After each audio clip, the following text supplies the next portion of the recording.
All right, let's talk about something most of us are a part of in some way. Local clubs, sports teams, community societies.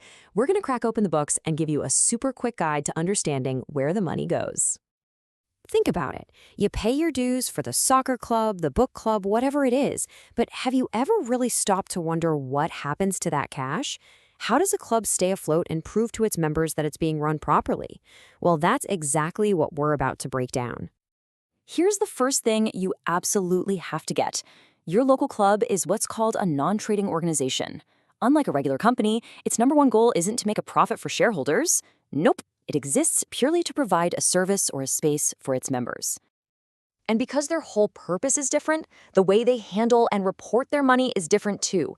They don't really chase profit like a business does. Instead, they use a special set of financial tools to manage everything and show members like you exactly what's going on with the cash.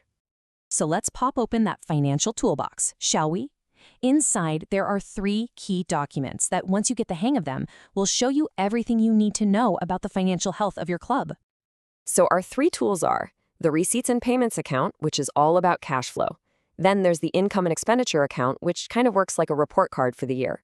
And finally, the Statement of Financial Position, which gives us the big picture overview. Let's tackle that first one. Okay, tool number 1. This is the simplest, most straightforward one of the bunch. This is all about tracking the actual cash moving in and out. The Receipts and Payments account is, well, it's exactly what it sounds like. It's just a simple summary of all the money the club literally received and all the money it literally paid out over the year. No fancy accounting, just the cold, hard cash. Honestly, the easiest way to wrap your head around this is to just think of it as the club's bank statement for the whole year. If you can understand your own bank statement, you can totally understand this. It's just a list of money in, money out. So on one side, you've got your receipts, all the money coming in. You know, things like member subscriptions, maybe some sales from a little club shop. And on the other side, you've got payments, all the money going out. Stuff like paying the groundskeeper or buying new equipment. Simple as that. Okay, so we've tracked the cash. But that's only part of the story. Now we get to the really interesting question. Did the club actually have a good year financially? Did it live within its means? That's where our next tool comes in. And here's where you see a huge difference in language. A business is all about making a profit or taking a loss. But a club calculates a surplus or a deficit. The names are different, but the basic idea is the same. Did we bring in more than we spent? A surplus is fantastic. It means the club's income was higher than all its running costs for the year. A deficit, on the other hand, means it spent more than it brought in. Now, that might be okay for 1 year, but you can't keep doing that forever. So how do you get to that number? It's a really basic calculation. First, you add up all the income for the year. Then, you add up all the expenses. Finally, you just subtract the expenses from the income, and boom, that final number is your surplus or deficit. And now for our final tool. If that last statement was the report card for the year, this one is the club's overall annual health check. It gives us the big picture of the club's financial strength. To understand this, you need to know about the accumulated fund. This is probably the most important idea in all of this. Just think of it as the club's total net worth or its entire life savings. It's the grand total of every single surplus and every single deficit the club has ever had, all added together. To make this crystal clear, let's use a quick example. Imagine we've got the Chill, Chat, and Knit Club.